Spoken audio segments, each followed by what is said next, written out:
dan akhirat. Dan tentunya kita berharap agar Allah Subhanahu wa taala senantiasa terus mengkekalkan nikmat tersebut kepada kita sampai ajal menjemput kita. Amin ya rabbal alamin. Salawat beriringkan salam senantiasa tercurahkan kepada junjungan kita baginda Nabi besar Muhammad sallallahu alaihi wasallam, para keluarga dan sahabat-sahabatnya jangan lupa yang telah like, memperjuangkan subscribe, agama dan ini, share. membawa kita menuju keselamatan dunia dan akhirat. Jemaah dirahmati Allah, alhamdulillah kembali Allah menemukan kita pada pagi hari ini untuk sama-sama kita belajar mengupgrade ilmu kita sehingga kita betul-betul tahu siapa Allah Subhanahu wa taala yang kita sembah. Bagaimana syariat yang Allah Subhanahu wa taala perintahkan kita untuk berjalan di atasnya. Tujuan itu semuanya adalah untuk kita sendiri, untuk keselamatan kita sendiri dunia dan akhirat. Jamaah dirahmati Allah Subhanahu wa taala, kita lanjutkan pengajian kita yaitu pengajian tajwid dan tadabbur daripada ayat-ayat yang kita pelajari. Jamaah dirahmati Allah Subhanahu wa taala, daripada ayat 48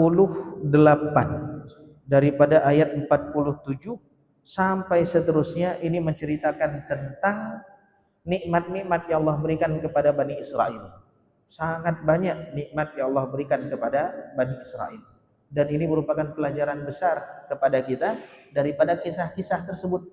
Allah Subhanahu wa taala memberikan nikmat kepada mereka, wa idz najjaynakum min ali fir'aun. Allah selamatkan mereka daripada keburukan-keburukan Firaun, yang mana Firaun menyembelih anak-anak mereka, kemudian berbuat buruk kepada mereka. Nikmat Allah juga kepada mereka, Allah Subhanahu wa taala belah lautan bagi mereka untuk diselamatkan. Setelah mereka lari daripada kejaran Firaun, tidak ada tempat yang dapat menyelamatkan mereka. Sudah habis ujung daratan mereka lari, tapi Firaun masih mengejar. Maka Allah Subhanahu wa taala perlihatkan kepada mereka keajaiban, yang mana keajaiban tersebut merupakan nikmat juga bagi mereka. Wa idz faraqna bikumul bahra. Allah Subhanahu wa taala belah lautan tersebut untuk menyelamatkan Bani Israel. Kemudian juga Allah Subhanahu wa taala berikan kepada mereka nikmat-nikmat yang lain sebagaimana yang sudah kita bahas, yaitu Allah Subhanahu wa taala berikan kepada mereka Alkitab yang merupakan tuntunan bagi mereka agar bisa selamat dunia dan akhirat.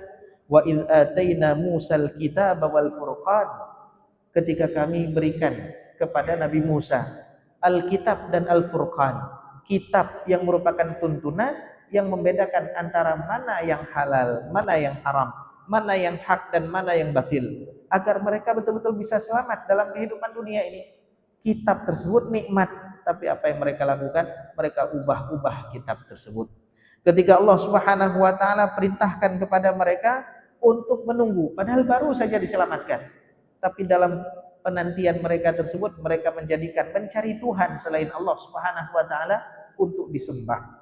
Maka ini merupakan keburukan-keburukan yang dilakukan oleh Bani Israel atas nikmat-nikmat yang Allah berikan kepada mereka. Kemudian jemaah dirahmati Allah Subhanahu wa taala, di antara cerita yang Allah ceritakan pula di dalam surah Al-Baqarah ini yaitu ayat ke-55. Ini sudah kita bahas sebagian daripada ayat ini pada pertemuan kemarin. Wa idz qultum ya Musa, dan ingatlah wahai Musa, qultum, ketika kalian mengatakan, ya Musa, wahai Musa. Mereka memanggil nabi mereka dengan sebutannya. Dan ingatlah ketika kalian mengatakan, mereka memanggil, ya Musa, wahai Musa, lan nu'mina laka hatta narallaha jahrah. Kami tidak akan beriman kepadamu wahai Musa sampai kami bisa melihat Allah jahrah, dengan nyata dan jelas. Ini kekufuran lagi yang dilakukan oleh Bani Israel. Setelah banyak kenikmatan-kenikmatan yang Allah berikan kepada mereka, malah minta melihat Tuhannya dengan mata kepala mereka, dengan nyata. Di sini jemaah rahmati Allah Subhanahu wa taala, ketika kapan ini mereka Bani Israel meminta kepada Nabi Musa agar diperlihatkan Allah secara nyata. Di dalam tafsir Al-Qurtubi disebutkan dalam ayat lain, waqtara Musa qaumahu sab'ina rajula. Jadi ketika Allah Subhanahu wa taala ini mengatakan bahwasanya mereka ingin melihat Allah Subhanahu wa taala sebelum mereka menjadikan sapi itu sebagai Tuhan. Jadi Rasulullah memerintahkan Nabi Musa untuk bermunajat di Bukit Tursina selama 30 malam, digenapkan menjadi 40 malam ditambah 10 hari. Ketika Nabi Musa alaihissalam pergi ke Bukit Tursina, itu beliau membawa 70 orang yang terbaik di antara Bani Israel. Sebagaimana disebutkan, waqtara Musa qaumahu sab'ina rajula limiqatina. Dan Nabi Musa memilih 70 orang dari kaumnya untuk memohon taubat kepada kami pada waktu kami yang telah kami tentukan. Jadi 70 orang itu diajak oleh Nabi Musa untuk pergi ke Bukit Tursina. Di Bukit Tursina, wa kallamallahu Musa taklima. Allah mewahyukan kepada Nabi Musa secara langsung. Maka dalam keadaan tersebut disebutkan di dalam kitab-kitab tafsir, itu datang awan. Kemudian awan ini menghimpun Nabi Musa sehingga mereka melihat samar-samar, jelas enggak jelas. Mereka mendengar suara-suara. Ketika mereka mengetahui bahwasanya Nabi Musa ketika itu sedang menerima wahyu daripada Tuhannya dan mereka mendengar suara tersebut, tiba-tiba kaumnya ini yang 70 orang yang terbaik ini minta kepada Nabi Musa, arinallah jahrah, perlihatkan kepada kami Allah secara nyata, secara jelas. Udah dipilih yang terbaik, padahal bersyukur nih. Udah diselamatkan daripada Fir'aun, bersyukur nih. Udah dibelah lautan untuk keselamatan mereka, seharusnya bersyukur. Tapi minta-minta terus. Minta-minta terus kepada Nabi Musa, arinallah jahrah. Maka di dalam ayat ini, lan nu'mina laka hatta narallah. Kami enggak mau beriman kepadamu wahai Musa sampai kami bisa melihat Tuhan secara nyata, secara jelas.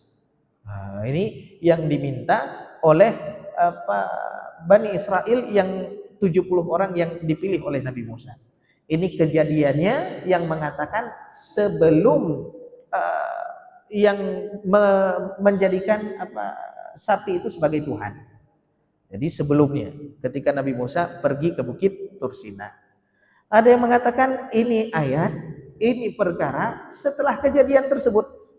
Setelah mereka menjadikan sapi ini sebagai Tuhan dan menyembahnya, maka turun perintah daripada Allah Subhanahu wa taala agar mereka bertaubat. Cara bertaubat mereka, faqtulu anfusakum, disuruh bunuh diri. Bagaimana bunuh dirinya? Diajarkan, diberitahukan. Jadi dari 600.000 Bani Israel itu ada yang menyembah patung, yaitu patung sapi tadi, ijl. Ada sebagian yang lain enggak menyembah patung. Maka apa perintahnya? Yang enggak menyembah patung disuruh membunuh yang menyembah patung. Ini berat betul. Karena mereka keluarga semuanya, ada hubungan darah semuanya, Bani Israel. Maka sami'na wa ta'na, ikut perintah yang diperintahkan oleh Allah melalui lisan Nabi Musa. Maka Nabi Musa memerintahkan mereka, orang yang nyembah patung tadi itu duduk.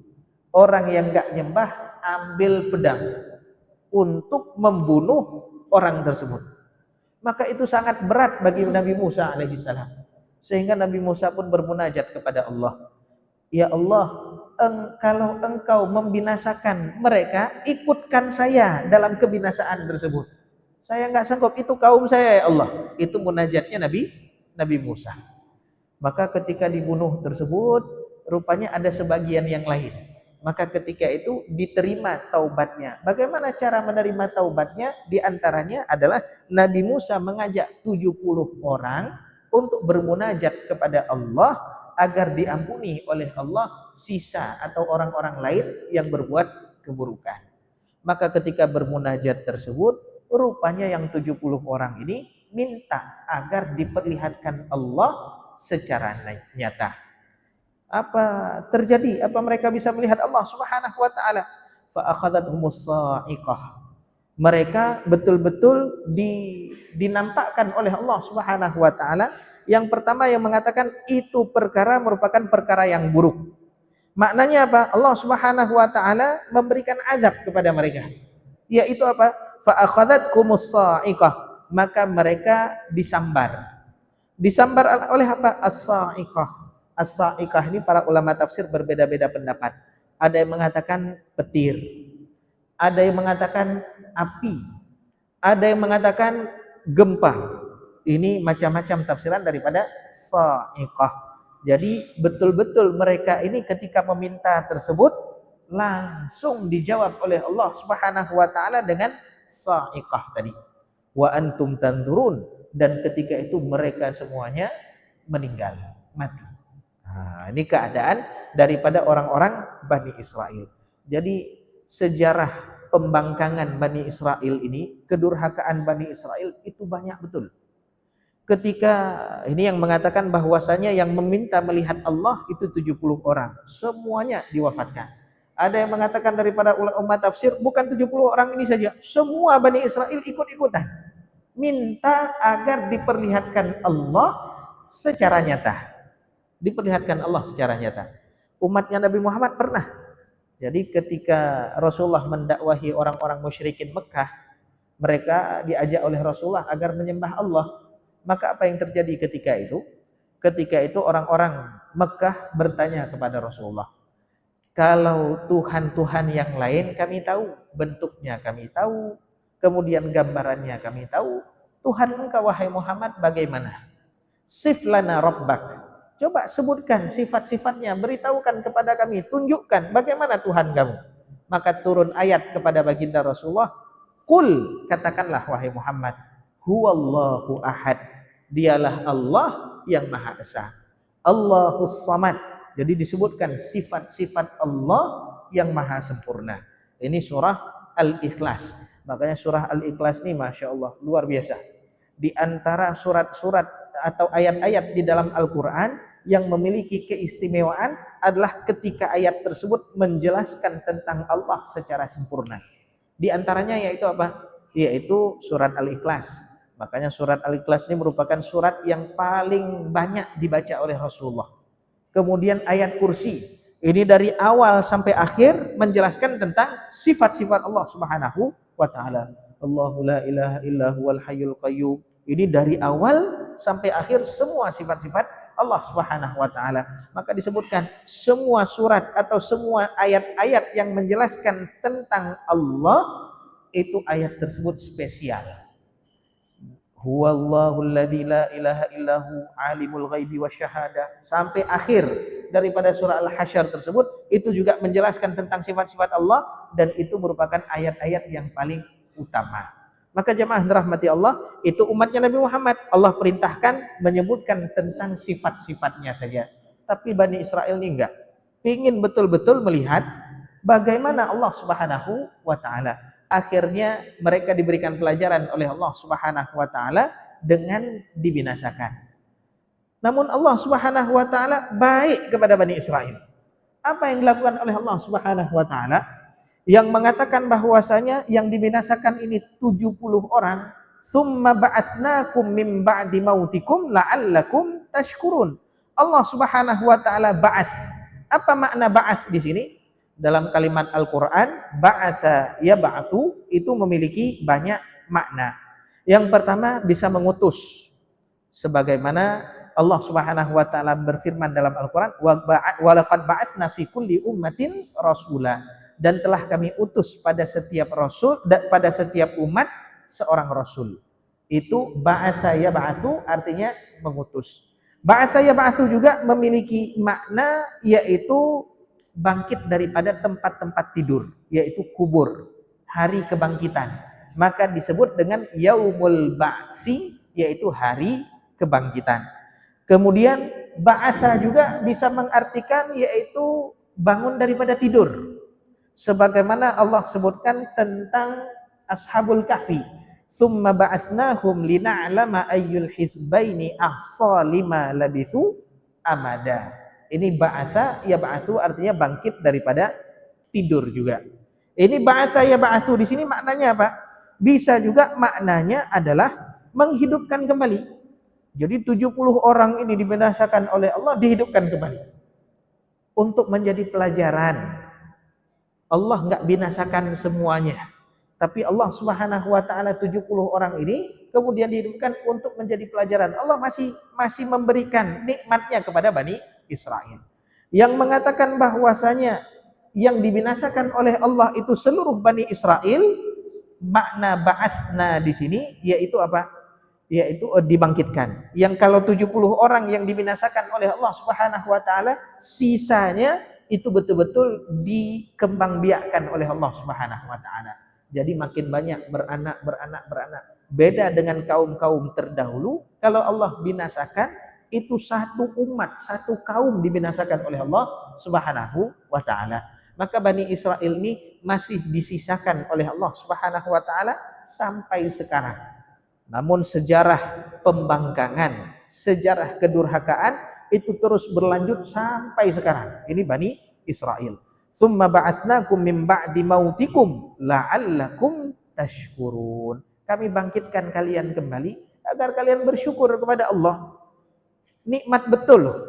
Ketika udah mati itu Masya Allah. Kita nggak tahu apa yang bisa kita lakukan. Udah mati itu berat betul. Jangankan mati, sakit yang kita kira mau mati saja, itu kita susah. Ini kalau udah mati nggak bisa ngapa-ngapain lagi. Tapi dibangkitkan oleh Allah, diberikan kesempatan oleh Allah Subhanahu wa taala, itu nikmat. La'allakum tashkurun, agar kalian bersyukur kepada Allah Subhanahu wa taala. Tapi apa yang dilakukan oleh Bani Israel di dalam ayat selanjutnya, Allah sebutkan lagi nikmat kepada mereka, tapi mereka pun kufur kepada Allah. Wa dhallalna 'alaikumul ghamam wa anzalna 'alaikumul manna wassalwa. Dan kami naungkan atas kalian, wa dhallalna, kami naungkan atas kalian, alaikum, atas kalian, al-ghamam, awan. Jadi Bani Israel ini ketika diselamatkan oleh Allah Subhanahu wa taala daripada kejaran Firaun, mereka diperintahkan oleh Allah untuk masuk ke satu tempat qaryah. Disuruh masuk.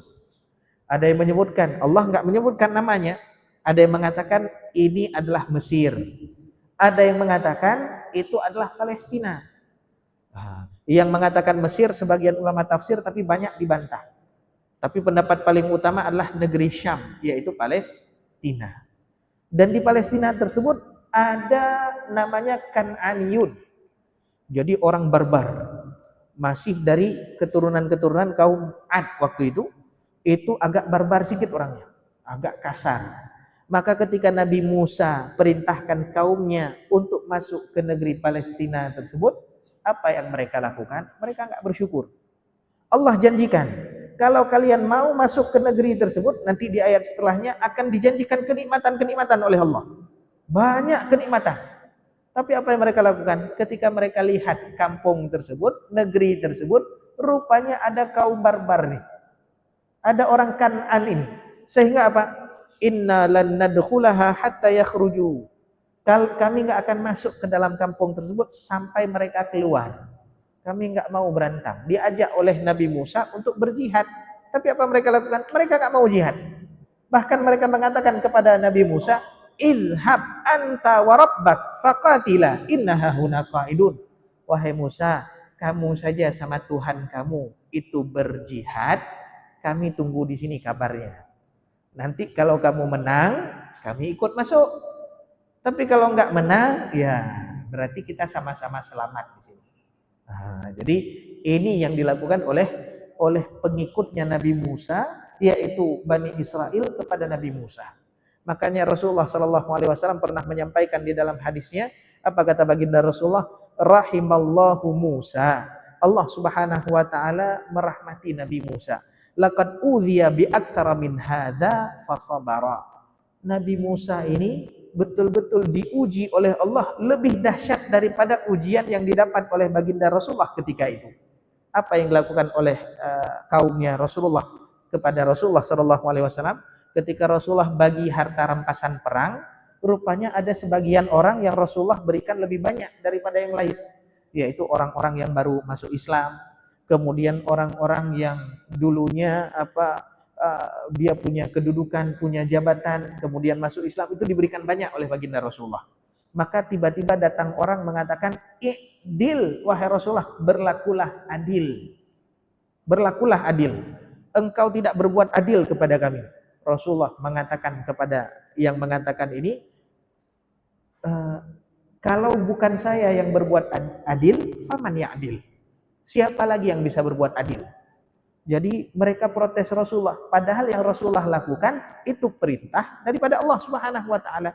Ketika Rasulullah dikatakan enggak berbuat adil, maka Rasulullah mengatakan, siapa yang berbuat adil kalau saya enggak berbuat adil? Maka Rasulullah pun mengatakan, Allah merahmati Nabi Musa. Nabi Musa disakiti oleh kaumnya lebih berat daripada apa yang didapat oleh baginda Rasulullah. Tapi Rasulullah mendapatkan luar biasa bantuan daripada kaumnya, daripada sahabatnya, ketika orang-orang Ansar berbaiat kepada baginda Rasulullah. Apa baiat orang-orang Ansar kepada Rasulullah? Wahai Rasulullah, imdi, pergilah kemanapun engkau pergi, kami bersamamu. Engkau mau melewati lautan, kami ikut bersamamu. Engkau mau perangi musuh, kami ikut bersamamu. Kamu mau mengarungi sungai, kami ikut bersamamu. Kami tidak akan ridha kalau Rasulullah mendapatkan keburukan-keburukan, kecuali kami yang pertama kali akan mendapatkan keburukan tersebut. Itu orang-orang Ansar kepada baginda Rasulullah. Tapi Nabi Musa enggak. Kawannya sendiri, umatnya sendiri yang melakukan keburukan kepada Nabi Musa. Maka ketika mereka enggak mau masuk ke negeri yang telah Allah perintahkan tersebut, Allah azab mereka. Allah berikan ujian kepada mereka. Yaitu apa? Mereka terkatung-katung selama 40 tahun. Arba'ina sanatan yatihuna fil ard. Enggak punya tempat mereka. Di mana tempat mereka terkatung-katung itu? Di Sinai, Mesir. Perbatasan Mesir sama Israel kalau sekarang. Nah, itu perbatasan dulu Mesir sama Palestina, tapi sekarang udah diambil sama Israel. Mereka terkatung-katung 40 tahun. Itu Sinai teriknya luar biasa, panasnya luar biasa, tandusnya luar biasa. Tapi apa yang Allah berikan kepada Bani Israel? وَظَلَّلْنَا عَلَيْكُمُ الْغَمَامِ. Kami naungkan kepada kalian awan. Jadi disebutkan Bani Israel ini walaupun di tengah padang pasir, Allah sertakan bagi mereka awan untuk menaungi mereka. Jadi mereka enggak kepanasan. Bahkan awan ini betul-betul sangat putih, sangat bagus. Bahkan Imam Mujahid mengatakan awan ini itu adalah sesuatu pelindung yang nanti di akhirat akan diberikan kepada orang-orang. Di dunia Allah berikan kepada Bani Israel. Nah, ini awan ini melindungi mereka daripada panasnya matahari. Wa anzalna 'alaikumul manna wassalwa. Kemudian Allah berikan juga kepada mereka makanan, yaitu al-man dan salwa. Manna dan salwa. Apa manna dan salwa ini? Banyak pendapat para ulama tentang makna manna dan salwa. Intinya mannan di sini adalah makanan yang manis seperti madu. Salwa di sini yaitu burung seperti burung puyuh, seperti burung merpati. Itu semuanya menjadi makanan bagi mereka selama mereka di tempat yang enggak ada makanan. Setiap pagi manna ini tumbuh di pohon-pohon dan batu-batuan. Jadi setiap pagi mereka bangun, mereka udah bisa makan. Enggak perlu usaha banyak. Dan salwa pun, burung-burung pun bergerombolan datang kepada mereka, seolah-olah menawarkan dirinya, silahkan masak saya, silahkan ambil saya. Itu Allah berikan kepada Bani Israel. Diberikan. Tapi apa yang mereka lakukan? Allah perintahkan kepada mereka, kulu min thayyibat ma razaqnakum. Makanlah yang baik-baik dari apa yang kami rezekikan kepada kalian. Yang baik-baik di sini yaitu apa? Kita diperintahkan oleh Allah untuk memakan yang halal dan yang baik. Belum tentu yang halal ini baik. Jadi halal dan baik. Apa itu halal?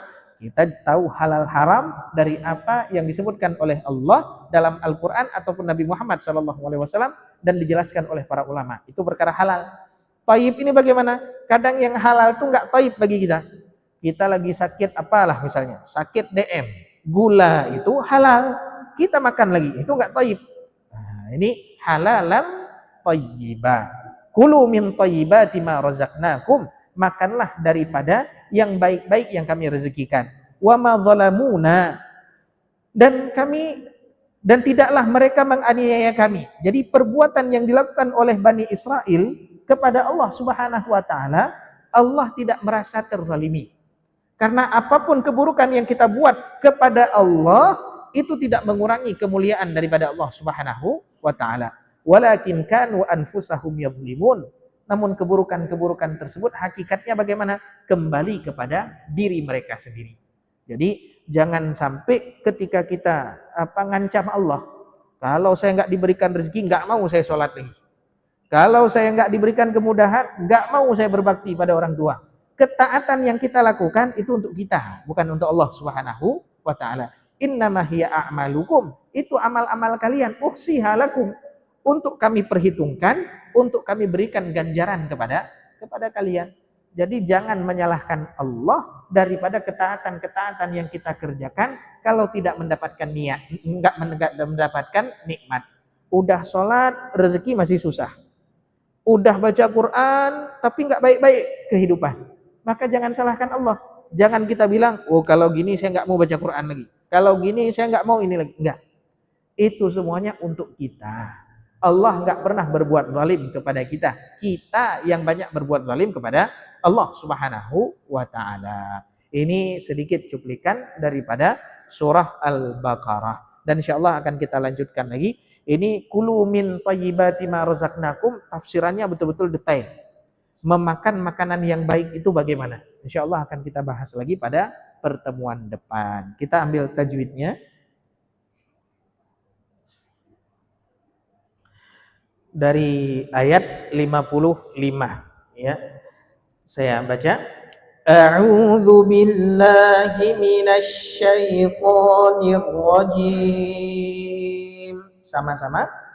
A'udzu billahi minasy syaithanir. Bismillahirrahmanirrahim.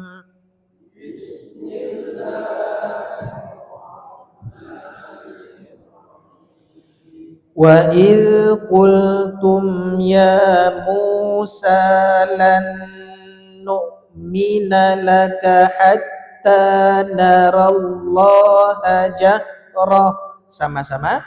Wa idh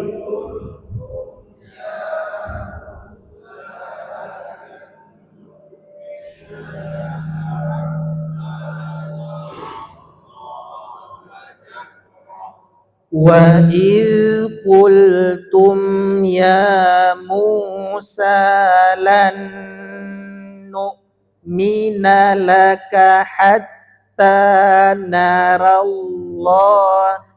jahrah. Sama-sama. Wa idh lan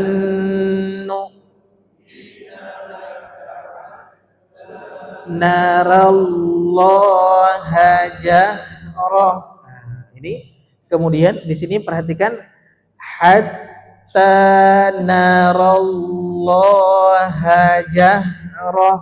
Sama-sama. Hatta narallah. Ya, naro dibaca tebal, jangan narallah, rallah, enggak. Narallah, ro tebal. Fa'akhadhatkumus sa'iqatu wa antum tanzurun. Sama-sama.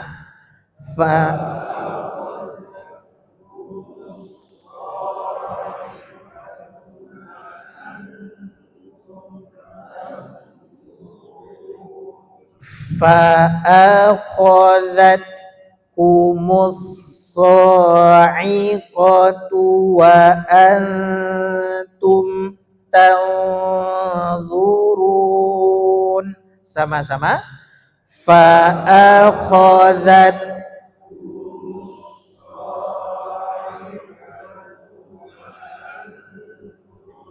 tanzurun.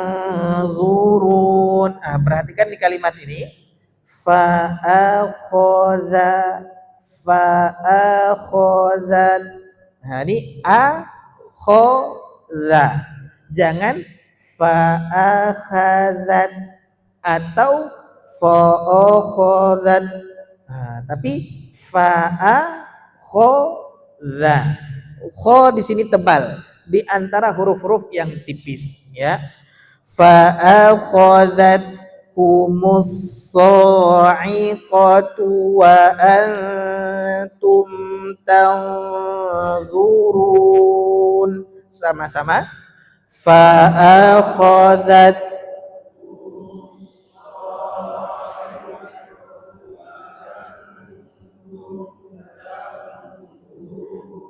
Ini ko harus sempurna, jangan sa'iqatu qatu qatu ko tebal. 7 huruf tebal sering kita ulang-ulang. Huruf kho, huruf shad, huruf dad, huruf ghin, huruf po, huruf qaf, huruf dha.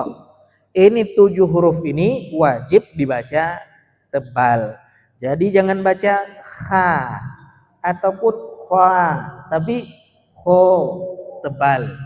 Ini juga sama, jangan dibaca sa, enggak, so, si, su, solihin, bukan salihin, so tebal.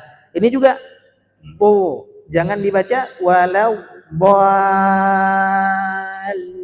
enggak, bo dibaca tebal. Ini juga ghin dibaca tebal. Ghairi, wu dibaca tebal. Jangan baca ra. Ini juga sama, po dibaca. Po, bukan pa. Po tebal.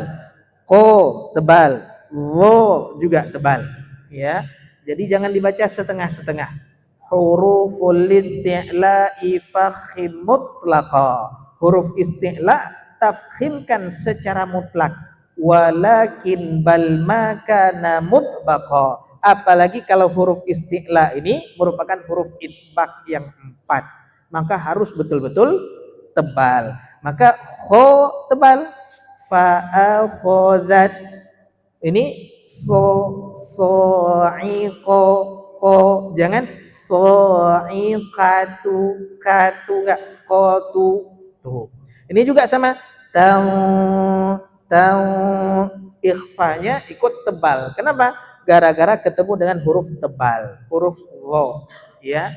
Ini cara membaca. Ini huruf-huruf yang tebal. Ayat selanjutnya, summa ba'atsnakum min ba'di mautikum la'allakum tashkurun.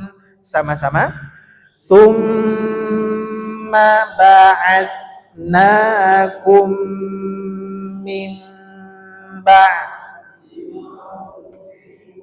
la'allakum tashkurun. Ini perhatikan di huruf ain. Ain ini dia di mana tempatnya? Wastul halqi. Maka ketika membacanya harus betul-betul kena tengah tenggorokan.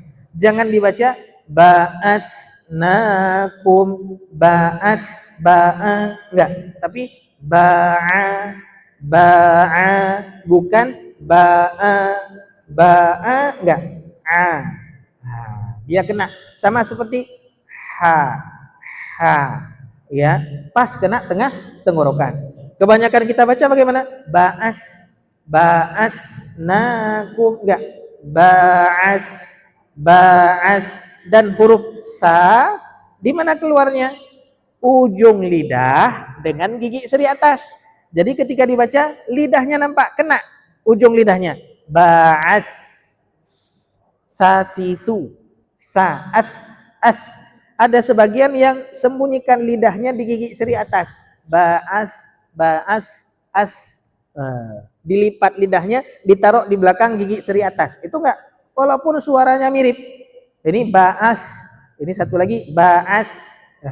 Ini sa nampak lidahnya. Ini huruf sa. Tsumma ba'atsnakum min ba'di. Ini keseringan biasanya kalau huruf ba ketemu dengan huruf ain sukun itu ba-nya jadi tebal.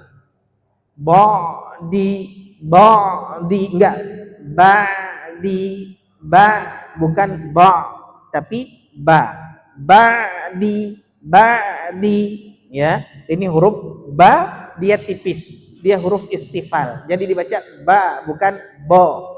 Jangan bo. Nah, ini kadang-kadang huruf ain terbacanya isti'la. O bukan o. A, i, u. Ba'a, jangan ba'af.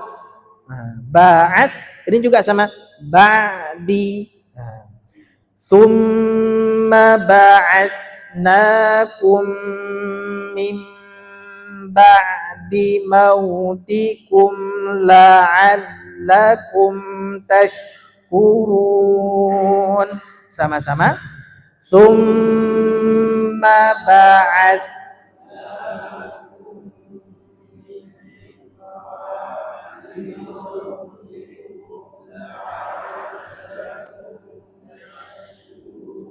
Jangan lupa mim ketemu mim, idgham mimmi. Ya. Kemudian nun ketemu dengan ba, iklab.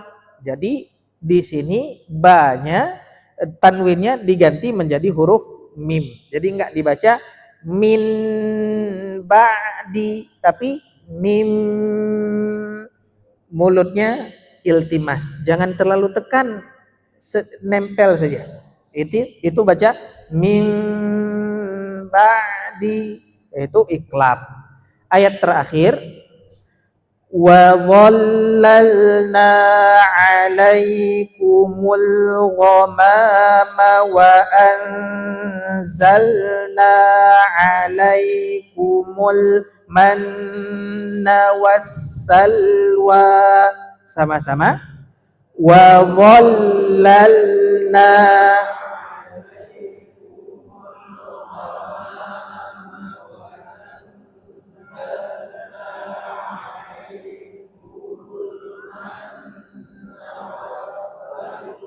Masya Allah, betul.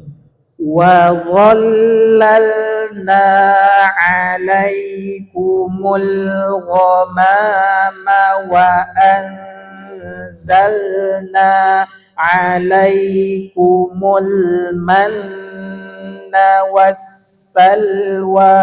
Sama-sama. Wa dhal.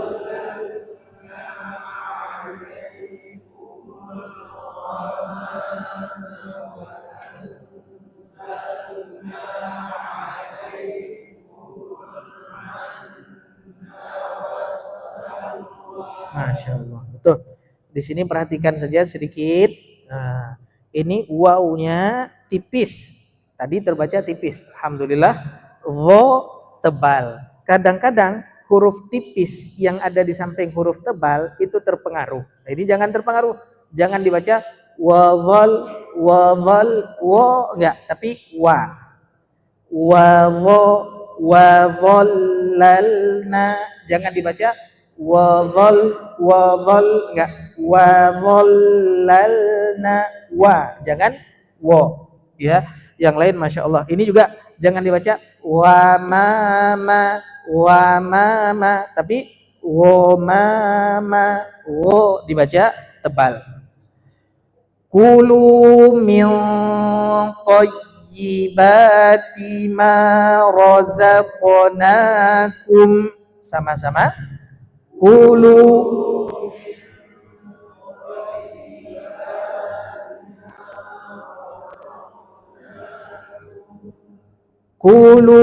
min tayyibati ma razaqnakum.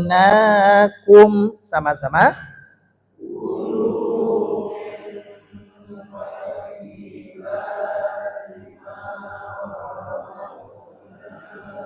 ini dua.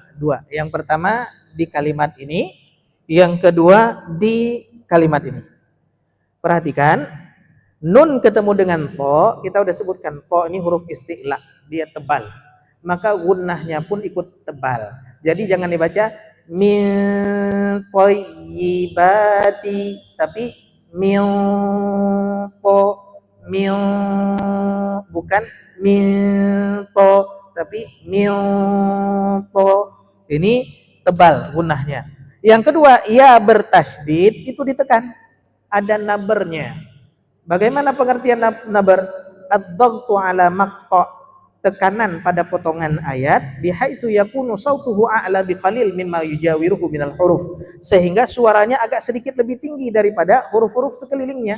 Jadi enggak dibaca min thayyibati, tapi min thayyibati, thayyibati, itu ya bertasydid, ya. Sama seperti yang pernah kita contohkan, nabiyina, enggak boleh dibaca an-nabiyina, tapi an-nabiyina, itu di ya bertasydid.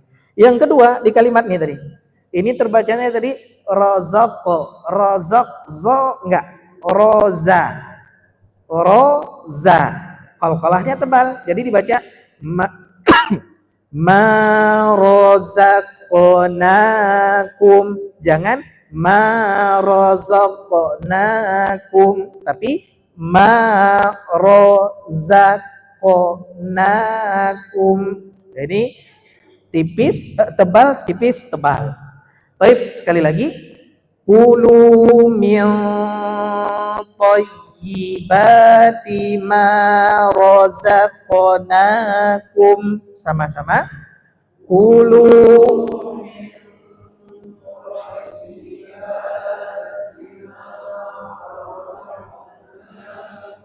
ma razaqnakum, ya. Wa ma zalamuna walakin kanu anfusahum yazlimun, sama-sama, wa ma zalamuna walakin kanu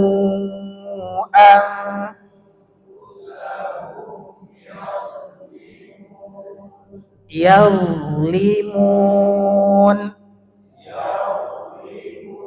Ini huruf dha, itu hurufnya mengalir suaranya, jangan tertahan, dan dia tidak berqalqalah. Jangan dibaca yazlimun,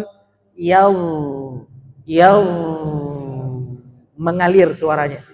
Jangan tertahan, jangan yazlimun, enggak, yazlimun, mengalir suaranya. Itu huruf dha. Jadi zalimin, bukan zalimin, enggak, dha. Di mana tempat keluarnya? Sama seperti za, ri, zu, al.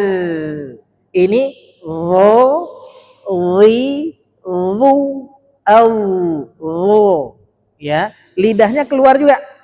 Jangan seperti za, jangan yazlimun, enggak, ro, lidah. Nah, kalau saya nampakkan lidah, ro, ri, zu. Mengalir, jangan sembunyi lidahnya, yazlimun, enggak nampak.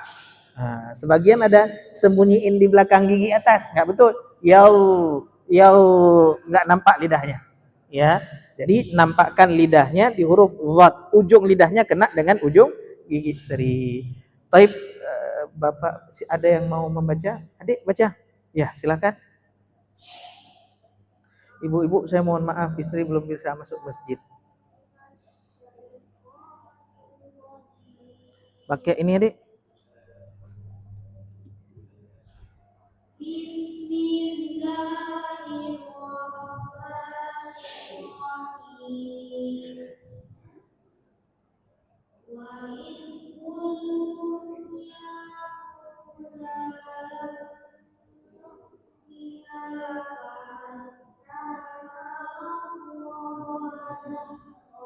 Nah, sedikit di huruf H. Di huruf H ini nampak kan? Hatta narallaha. Ha. Jangan hatta narallaha jahra. Tapi narallaha. Ha ini jelaskan sedikit tapi nggak berlebihan. Sekali lagi deh, hatta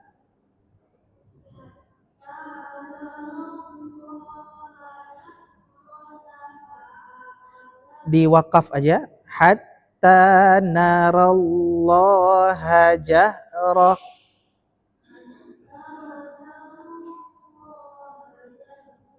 Betul. Selanjutnya fa'akhadat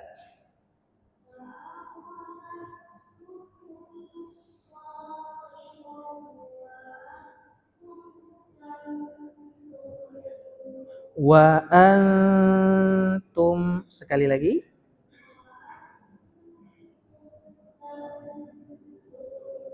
Betul. Lanjut.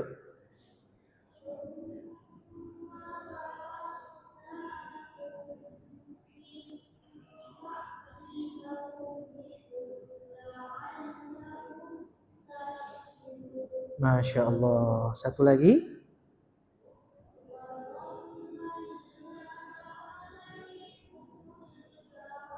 Ghamama. Gho.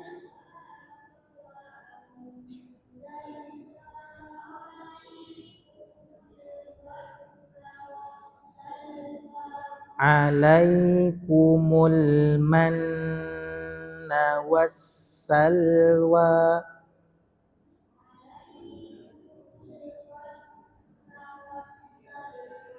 Ya.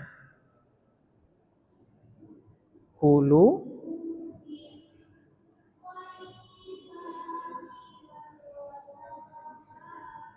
Sekali lagi. Kulu.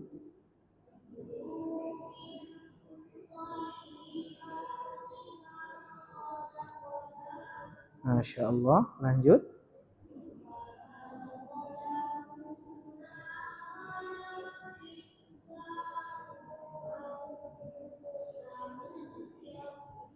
Ya, yang penting jangan pingin cepat-cepat. Nah, ini Masya Allah bacaannya bagus, makhrajnya bagus, tinggal dihunah-hunah sedikit saja. Ini harus distabilkan. Baik, selanjutnya Pak Suparmin, silakan Pak, terakhir. Tolong kasih mic-nya, Nak.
Masya Allah, Alhamdulillah.